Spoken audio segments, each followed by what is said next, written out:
Yep, sit back, relax, and get ready to enjoy another awesome video by Capt Frank Lanier.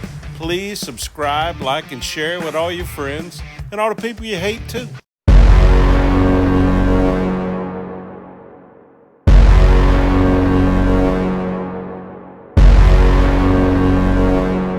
Hi, I'm Capt Frank Lanier, a retired Coast Guard officer and SAMS Accredited Marine Surveyor with over 40 years of experience in the maritime and diving industry. I've amassed literally thousands of photos of all the bad things I've found on boats during my career as a Marine Surveyor.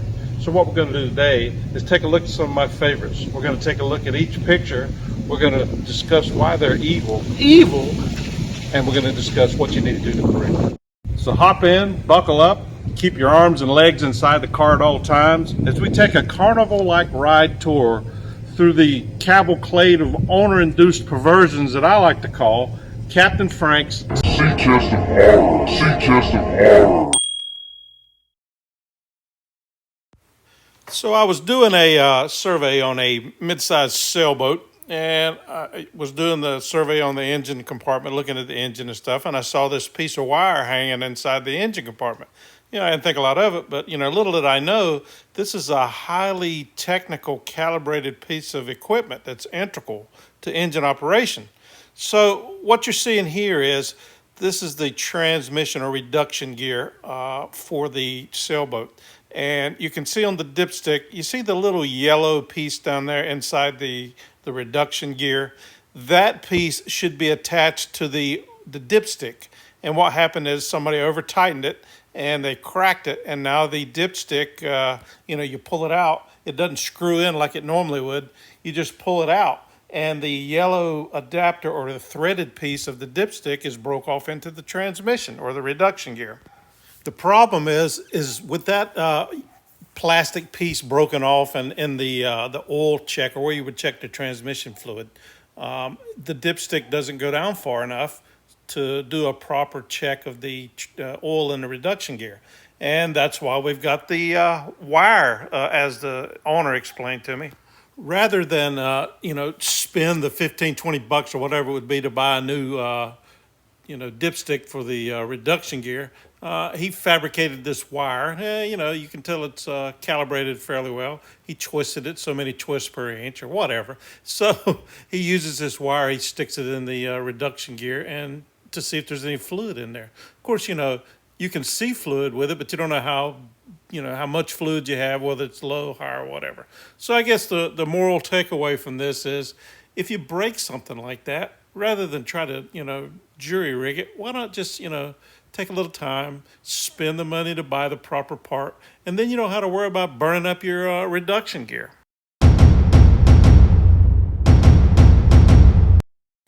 Call me crazy, but if I opened up the bilge on my boat and I saw all this rust, this running rust, the first thing I'd be thinking is, holy crap, where is this stuff coming from?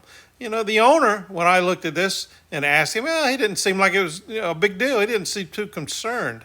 But I said, well, the guy buying the boat, he probably want to know where this is, what's going on. Rust, stains, leaks, running rust like this is your boat's way of telling you something's going on. And that something probably isn't very good. So I traced it back, and this is what we found. This is the shaft log and stuffing box for the engine. You can see the mounting hardware, the clamps for the shaft log hose are badly corroded. And the shaft log itself, that hose, that looks like original, and on this case we're probably about 35 years old. So this can sink your boat, easily could sink your boat.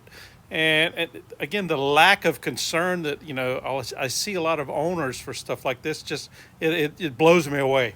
So the recommendation here, of course, is to replace the shaft log hardware, the clamps, and also the shaft log hose itself.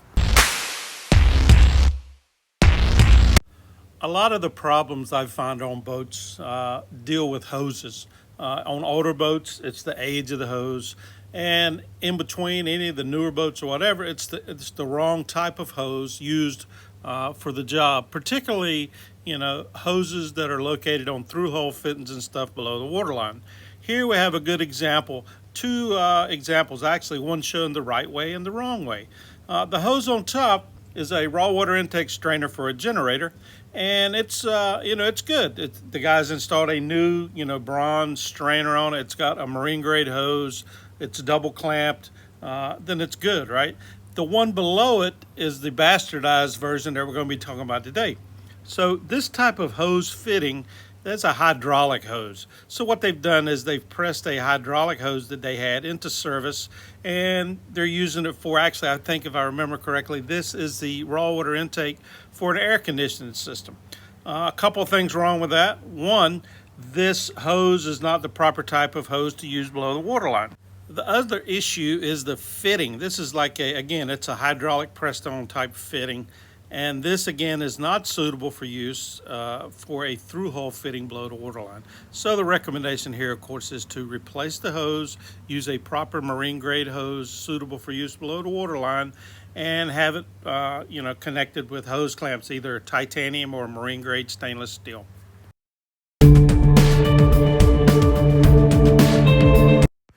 So here we're looking at ground tackle on a large sailboat. And what we're looking at specifically is an anchor rod swivel.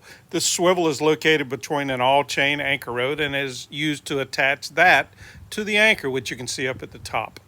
The problem is the owner has used a quick link, a screw-on quick link, to make the connection between the swivel and the anchor. What should be used here is an anchor shackle, which is shown here, and this is actually what the owner used to attach the primary anchor to the chain rod. I will point out, while we're just sitting here looking at this photo, another issue with this installation, even with the anchor rod shackle, is that it should be moused or secured with stainless steel wire so that it doesn't unscrew. See the hole in that little the bolt head there? That is so you can run stainless steel wire through it and secure this bolt to the shackle so it doesn't unscrew. Quick link shackles or screw-ons, some people call them screw-on carbiners. Anyway, these things are temporary use at best for light load application. They are not as strong as an appropriately sized anchor shackle, and they are certainly not as strong as this anchor rod swivel and the all-chain rod that it's attached to on the other side.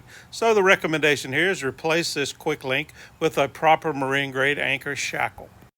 I hope you enjoyed this video, and if so, and you want to buy Captain Frank a cup of coffee, please click on the thanks button below this video. All tips received, not spent on coffee, will be used to improve my YouTube channel and create even more awesome videos.